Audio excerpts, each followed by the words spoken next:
apa kabarnya? Bertemu lagi di Habatus Hidupku Bagi Kristus. Hai adik-adik, hari ini kita akan belajar dari Lukas yang ke-23 ayat 26 sampai yang ke-32. Kita akan fokus pada satu ayat di ayat 26. Kita akan belajar tentang Simon dari Kirene. Kita akan berdoa dulu sebelum kita belajar firman Tuhan. Tuhan Yesus, kami ucap syukur karena kebaikan Tuhan sehingga kami diberikan kesempatan untuk belajar firman-Mu. Berkati kami supaya kami mengerti, memahami dan melakukannya dalam hidup kami. Dan hanya di dalam nama Yesus kami percaya berdoa. Haleluya. Amin.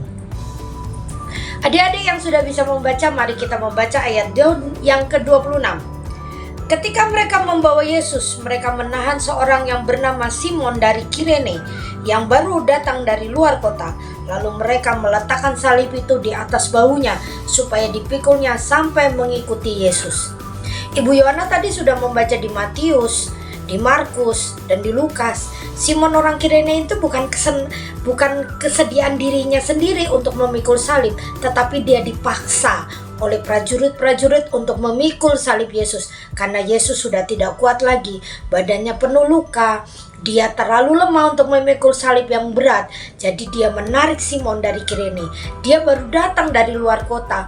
Dia datang ke sana waktu Yesus diarak untuk menuju Bukit Golgota. Dia memikulnya. Dia tidak berbantah walaupun dia dipaksa, tetapi dia akhirnya memikulnya juga. Apa yang kita pelajari dari Simon orang Kirene ini adik-adik? Salib itu gambaran dari penderitaan, beban, ya kan? Itu sebenarnya bukan bebannya Simon, tetapi bebannya Tuhan Yesus. Tetapi Simon Kirene akhirnya memikulnya dan menolong Tuhan Yesus sampai di Bukit Golgota. Apa yang kita pelajarin adik-adik? Kita belajar untuk peka terhadap penderitaan orang lain. Walaupun itu sebenarnya bukan masalahmu, walaupun itu sebenarnya bukan bebanmu, tetapi karena kamu peka kepada penderitaan orang lain, akhirnya kamu dengan penuh kasih ingin menolong orang lain. Misalnya, kamu melihat seseorang keberatan membawa bebannya. Mungkin dia keberatan, dia teman di sekolahmu, bebannya tasnya udah berat, bawa tas kiri kanan tangannya juga berat. Terus kamu mulai berani, sini aku tolong. Nah, itu tandanya kamu peka terhadap beban orang lain. Atau kamu lihat orang yang lebih tua, atau lihat oma-oma yang membawa belanjaan berat, kamu mulai belajar, sini oma aku tolong. Atau kamu menolong orang yang menyeberang jalan, sini aku tolong untuk menyeberang jalan. Mungkin bagi orang-orang yang difabel, yang tidak bisa melihat, atau yang kesusahan untuk berjalan, kau mulai menolongnya.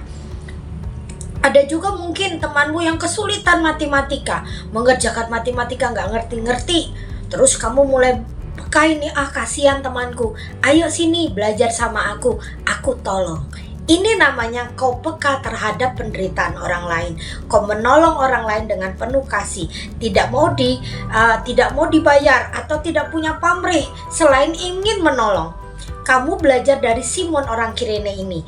Karena Simon orang Kirene ini meneladani kita supaya kita peka terhadap penderitaan orang lain. Bukannya cuek, terserah itu masalahmu kok, bukan masalahku. Itu bebanmu, bukan bebanku. Tetapi kalau Roh Kudus, Tuhan sendiri yang mendorong kau untuk menolong orang lain, kau tidak boleh menutup mata, menutup telinga, atau mengeraskan hatimu. Kau harus mau menolong. Atau kau melihat orang sekitarmu, orang terdekatmu, mamamu lagi repot. Mungkin lagi repot masa adikmu lagi nangis. Kamu mulai menolong dengan hal-hal yang kecil, menemani adikmu, atau mulai belajar mencuci piringmu sendiri setelah makan. Itu meringankan beban mamamu. Kau juga bisa melihat sekelilingmu, apa ya yang aku bisa lakukan buat orang lain. Tetapi ingat ya adik-adik, sesuaikan dengan kemampuanmu ya. Jangan sampai memaksakan diri, tetapi harus sesuai dengan kemampuanmu. Ibu Yona berharap engkau paham akan pelajaran hari ini supaya engkau peka terhadap penderitaan orang lain dan mau membantu orang lain dengan penuh kasih. Mari kita berdoa. Tuhan, terima kasih karena Engkau sangat baik. Berkati kami supaya kami bisa melakukannya dalam hidup kami. Dan hanya di dalam nama Yesus kami percaya berdoa. Haleluya. Amin. Sampai bertemu lagi di Habatus Hidupku Bagi Kristus. Habatus Renungan kalian anak.